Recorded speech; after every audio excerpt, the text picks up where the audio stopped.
बिहार में बहार है, फिर से नीतीश कुमार है, या फिर सुशासन बाबू, या फिर जंगल राज से मुक्ति का नाम जैसे ही लेते हैं तो आपको खुद ब खुद पता चल जाएगा कि मैं किस मुख्यमंत्री के बारे में बात कर रहा हूं। मैं मौजूदा बिहार के मुख्यमंत्री नीतीश कुमार जी के बारे में बात कर रहा हूं। उन्होंने अपना नामांकन राज्यसभा के लिए दाखिल कर दिया और ये गणितीय समीकरण भी बताते हैं कि उन्हें राज्यसभा में जाना तय है, क्योंकि उनके पास उतने सीटें हैं। तो ऐसे में वे कब बिहार के मुख्यमंत्री के पद से इस्तीफा देंगे? वहीं मौजूदा पश्चिमी जमशेदपुर से विधायक सरयू राय, जो कभी बिहार के भी सदन के सदस्य हुआ करते थे और आज झारखंड के विधानसभा के सदस्य हैं, उन्होंने भी अपनी प्रतिक्रिया दी है। आइए हम लोग जानते हैं कि अपनी प्रतिक्रिया में वे क्या कहें।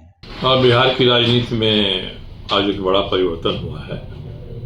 नीतीश कुमार जो 2005 से मुख्यमंत्री रहे हैं, यशस्वी मुख्यमंत्री रहे हैं, राज्य के लिए उन्होंने बहुत अच्छा काम किया है, सुशासन लाया है, सब किया उन्होंने। अचानक उनको हटाकर राज्यसभा भेज देने की बात सामने आई है। तो अब भाजपा जदयू की सरकार चल रही है, ये दोनों मिलके जो निर्णय करें अपनी सरकार चलाने के लिए वो दोनों सक्षम हैं।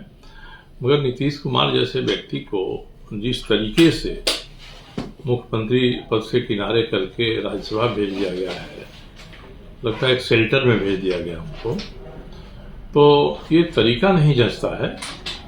ये लगता नहीं है कि निर्णय सामान्य तरीके से हुआ है। पिछले 2 दिन के भीतर जैसी गतिविधियां दिल्ली से पटना तक चलती रही हैं, उससे यही लगता है कि एक स्कीम के तहत, एक डिजाइन के तहत ये किया गया है, जिसकी कोई ज़रूरत नहीं थी।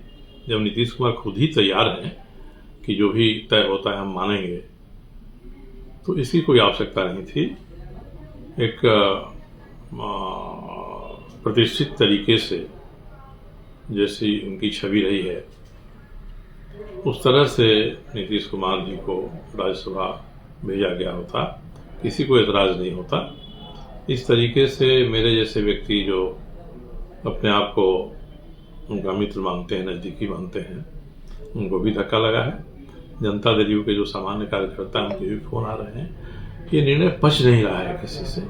अचानक ये काम हमने कर दिया, तो मुझे उम्मीद है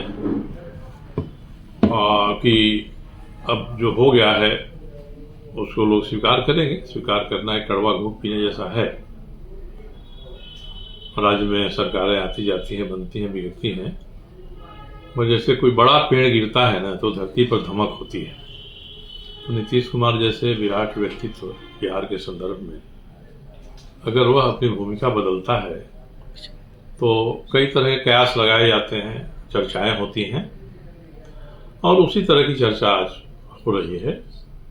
ये निर्णय हमारे जैसे व्यक्ति को पच नहीं रहा है कि निर्णय इस तरीके से हुआ। शानदार तरीके से होना चाहिए था। नीतीश कुमार के व्यक्तित्व की प्रतिष्ठा के अनुरूप ये निर्णय होना चाहिए था, वैसा नहीं हुआ। ये दुर्भाग्य की बात है। उनका ट्वीट भी आया सर, उसको कैसे देखते हैं? ट्वीट में नीतीश जी ने बड़प्पन दिखाया है कि भाई मैंने खुद ही स्वीकार किया है, मैं खुद ही राज्यसभा जाना चाहता हूँ। आखिर इस ट्वीट की जरूरत क्या पड़ गई नीतीश कुमार को? कहीं न कहीं इस निर्णय से लोग संतुष्ट नहीं हैं, इसलिए नीतीश कुमार को ढाल की तरह आगे रखकर एक ट्वीट कराया गया है कि आप खुद ही इसकी जिम्मेदारी लीजिए। वह नीतीश कुमार जी सबके नेता रहे हैं, कोई कभी भी उनकी व्यक्तिगत आकांक्षा नहीं रही है जिसके कारण से उन्होंने कुछ काम किया है। तो जब सबके नेता रहे हैं, बड़े नेता रहे हैं, तो उनके जो समर्थक हैं, उन समर्थक को भी उनसे कुछ उम्मीद है, और इस ट्वीट को लोग पसंद नहीं कर रहे हैं। ये मान रहे हैं कि जो घटना हुई है उसको ढकने तोपने का काम इस ट्वीट के माध्यम से हो रहा है, और मेरे जैसे बहुत सारे लोग हैं जो आहत हैं इससे, और पता नहीं बिहार के आगे की राजनीति पर इसका क्या प्रभाव पड़ेगा। नीतीश कुमार जी जिस तरह से बिहार को आगे ले गए हैं, वैसे ही आगे कोई सरकार बनेगी तो उनके निर्णयों को उसी रूप में लागू करेगी कि नहीं करेगी। उन्होंने शराबबंदी करने का बड़ा फैसला लिया था। राज्य के बड़े रिसोर्स संसाधन को बात करके उन्होंने ये निर्णय लिया था। तो आगे आने वाली सरकार क्या करेगी? शराबबंदी को जारी रखेगी या राजस्व मिलेगा इससे इस निर्णय में परिवर्तन करेगी? तो देखना ही है। हम लोगों को कोई एतराज नहीं है कि भाजपा और जनता दल यू मिलकर एक नई सरकार बनवा रहे हैं।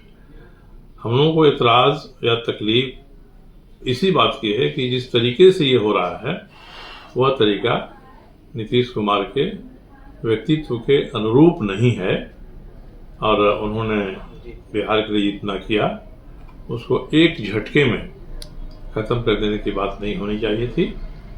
सामान्य रूप से होना चाहिए था। जैसे परिवर्तन होता है जब नीतीश कुमार खुद ही तैयार है तो सामान्य तरीके से गौरवशाली तरीके से परिवर्तन हो सकता था। अचानक धक्का मार के जैसे किया जाता है उस तरह की स्थिति नहीं आने देना चाहिए था। क्या नीतीश कुमार के ऊपर दबाव बनाया गया या फिर वो स्वतंत्र रूप से बिहार के मुख्यमंत्री का गद्दी छोड़ने को तैयार हैं और राज्यसभा जाने के लिए, या फिर क्या वे अपने बेटे को राजनीति के मैदान में उतारने वाले, या फिर उनके बेटे निशांत क्या बिहार के मुख्यमंत्री बनने वाले हैं, या फिर कैबिनेट में भी जगह मिलेगी या फिर नहीं?